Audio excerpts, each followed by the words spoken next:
இனிய தமிழ் வணக்கம். வெல்க தமிழ்.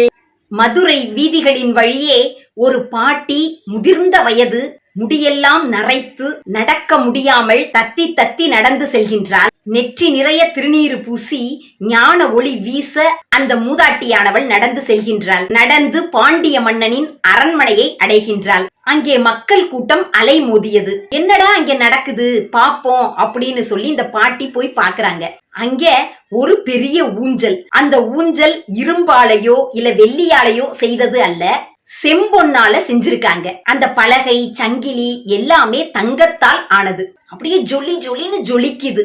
அந்த பலகையில ஒரு பெரிய பொற்குவியலை வச்சிருக்காங்க. பாண்டிய அரசினுடைய கஜானாவையே குவித்து வைத்தது மாதிரி பொற்குவியல் இருக்குது. பக்கத்துல உள்ளவங்கள்ட்ட இந்த பாட்டி கேக்குறாங்க, என்ன நடக்குது இங்க, என்ன அப்படின்னு கேக்குறாங்க. உடனே அவர் விளக்குறாரு பாட்டி கிட்ட. பாட்டி, இந்த ஊஞ்சல்ல 4 சங்கிலி வச்சு கட்டியிருக்காங்களா, இந்த 4 சங்கிலியையும் பாட்டால யாரு அறுக்கிறாரோ அவருக்கு அந்த பொற்குவியல் அப்படின்னு சொல்லி பாண்டிய மன்னன் அறிவிச்சிருக்காரு. அதனால பாருங்க, எல்லாருமே ஓலைச்சுவடி எழுத்தாணியோட புலவர்கள் எல்லாம் வரிசை கட்டி நிக்கிறாங்கன்னு. அப்பதான் பாட்டி பாக்குறாங்க, புலவர்களினுடைய வரிசை மிக நேர்த்தியாக நீளமாக இருக்கின்றது. எல்லாரும் ஓலைச்சுவடி எழுத்தாணி கொண்டு எதையோ எழுதிய வண்ணம் வரிசையில நிக்கிறாங்க. இந்த ஊஞ்சலில் உள்ள 4 சங்கிலியும் அறுபடும் வண்ணம் யாரு பாட போறாங்க அப்படின்னு நாமளும் வேடிக்கை பார்க்கலாம் அப்படின்னு ஓரத்துல நின்னு அந்த பாட்டி வேடிக்கை பாக்குறாங்க. ஒவ்வொரு புலவரா வந்து பாடுறாங்க. ஆனா அந்த சங்கிலி அருந்த பாடு இல்ல. கூட்டம் எல்லாம் காலியாகி இடமே வெறிச்சோடி போயிருச்சு. பாண்டிய மன்னன்ட்ட இந்த மூதாட்டி கிட்ட வர்றாங்க. பாண்டிய மன்னன் ரொம்ப நொந்து போய், நம்ம நாட்டுல இந்த சங்கிலியை அறுக்கக்கூடிய ஆற்றல் வாய்ந்த புலவர்கள் யாருமே இல்லையா அப்படின்னு சொல்லி ரொம்ப வருத்தப்படுறாரு. அந்த நேரத்துல அந்த பாட்டி வந்து, மன்னா எனக்கு ஒரு வாய்ப்பு கொடுப்பியா அப்படின்னு கேக்குறாங்க. ஆற்றல் மிக்க புலவர்கள் எத்தனையோ பேர் வந்து அவங்களாலே முடியல, நீங்க தள்ளாத வயதுடைய மூதாட்டி உங்களால முடியுமா அப்படின்னு சொல்லி ஏளனமா பரிகசிக்கிறான் மன்னன்.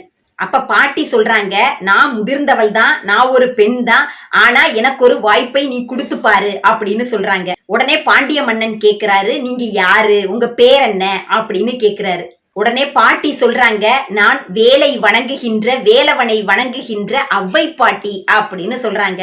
உடனே பாண்டிய மன்னனுக்கு பேரை கேட்ட உடனே வெளவெளத்து போயிருச்சு. எழுந்து அவ்வையை வணங்கி, மன்னிச்சிருங்க அவ்வையே அப்படின்னு சொல்றேன். அவ்வை, என்னை வணங்க வேண்டாம், நானும் ஒரு போட்டியாளராக கலந்து கொள்கின்றேன், அதற்கு மட்டும் அனுமதித்தா என்று கேட்கிறாங்க. உடனே சம்மதிக்கின்றான் பாண்டிய மன்னன். ஊஞ்சல் கட்டப்பட்டுள்ள அந்த 4 சங்கிலியில் ஒரு சங்கிலியை பார்த்து இப்படி பாடுகின்றாள் அவ்வை. ஆர்த்த சபை 101, 1001 புலவர், வார்த்தை 10,000 பூத்த மலர்த்தென் தாமரை திருவே, தாதா கோடிக்கொருவர் என்று உண்டாயின் உண்டு என்று அரு என்று சொன்னவுடன் ஒரு சங்கிலி அறுபட்டது. இதை பார்த்து மன்னர் உட்பட மக்கள் அனைவரும் வாய் பிளந்தார்களாம். அதாவது என்ன சொன்னார் என்றால், ஆர்த்த சபை 101, 100 பேர்ல ஒருத்தவங்களுக்கு சபையில் அமருகின்ற பெருமை கிடைக்குமா, 1000ல ஒருத்தருக்கு புலவர் என்ற பெருமை கிட்டுமாம், பேச்சாளர் என்ற பெருமை 16,000 பேர்ல ஒருவருக்கு கிடைக்குமா, கோடியில ஒருத்தருக்குத்தான் வள்ளல் என்ற சிறப்பு கிடைக்குமாம். கோடியில் ஒருவர் கொடைவள்ளல் என்பது உண்மையானால் ஊஞ்சலில் உள்ள சங்கிலியே நீ அறு என்று சொன்னதும் என்ன வியப்பு, ஊஞ்சலில் உள்ள ஒரு சங்கிலி அறுபட்டது. அவ்வை பாட்டி 2வது சங்கிலியை நோக்கி இப்படி பாருகின்றார். தண்டாமல் ஈவது தாளாண்மை தண்டி, அடுத்த கால் ஈவது வன்மை, அடுத்தடுத்து பின் சென்றான், ஈவது கார்கூலி பின் சென்றும் ஈயான் எச்சம்போல் அரு என்று சொன்னவுடன் 2வது சங்கிலியும் அறுபட்டதாம். அதாவது கேட்காமலேயே கொடுப்பவன் வள்ளல், கேட்டு கொடுப்பவன் கொடையாளி, நடையாய் நடந்து திரும்ப திரும்ப கேட்டு கொடுப்பவன் தானம் செய்பவன், அப்படி ஒன்றுமே தானம் செய்யாதவன் வம்சம் அற்றுப்போகும் என்பது உண்மையானால் சங்கிலியே அறு என்று கூற 2வது சங்கிலி அறுபட்டதாம். அனைவரும் ஆச்சரியத்தில் புதைந்திருக்க 3வது சங்கிலியை பார்த்து இப்படி பாடினாளாம் அவ்வை.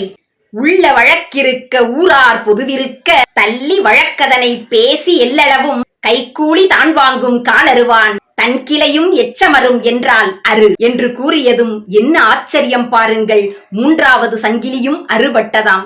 அதாவது உண்மையான வழக்கோடு ஒருவன் இருக்க மற்றொருவன் அவனை பொய்யாய் வழக்குரைத்து அவனுக்கு தண்டனை வாங்கி கொடுத்தால் அதற்கு எதிராக இன்னொருவன் சாட்சி சொல்லி பொய்யாய் அவனை மாட்டிவிட உன்னை வழக்கிலிருந்து விடுவிக்கிறேன் என்று கூறி லஞ்சம் கேட்டு பெறுவான் என்றால் அவனுடைய சுற்றத்தாரும் பிள்ளைகளும் இல்லாமல் ஒழிவான் என்பது உண்மையானால் அறு என்று கூற மூன்றாவது சங்கிலியும் உடைபட்டதாம்.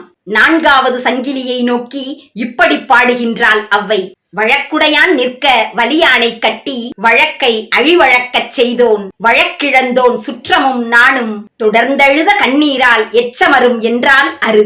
உண்மை வழக்கு ஒருபுறம் இருக்க மற்றொருவன் வேண்டுமென்றே பொய் வழக்கை அவன் மீது தொடுக்க உண்மை வழக்கு தோற்று அவன் சிந்திய கண்ணீரால் அந்த குலமே நாசமாகும் என்பது உண்மையானால் சங்கிலியே அரு என்று அவ்வை கூற, திருமகள் அவ்வை முன் தோன்றி சொல்லாலும் தமிழாலும் உலகை வெல்லும் அவ்வையே, இந்த நான்காவது சங்கிலி அறுபட்டதும் உனக்கு பொன் கிடைக்கும். அந்த பொன்னை கொண்டு என்ன செய்ய போகின்றாய், என்ன செய்வதாய் உத்தேசம் என்று திருமகள் அவ்வை முன் தோன்றி கேட்க, இதற்கும் பதில் கூறினால்தான் இந்த சங்கிலி அறுபடும் என்று திருமகள் கூற, உடனே அவ்வை திருமகளை நோக்கி, அம்பிகையே, திருமகளே, இந்த பொன்மணியால் எனக்கு ஒன்றும் ஆகாது.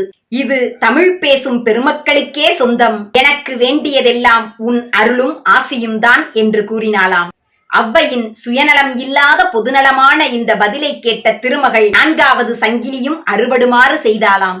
அவைக்களத்தில் இருந்த மக்களும் மன்னரும் அவ்வையை வணங்கி போற்றினார்கள். பொன் சங்கிலியையே அறுக்கும் ஆற்றல் படைத்தவளாக பெண்ணும் அவளுடைய தமிழும் விளங்கியது என்றால் பெண்மையின் சிறப்பே சிறப்பு, தமிழின் பெருமையே பெருமிதம். நன்றி, வணக்கம்.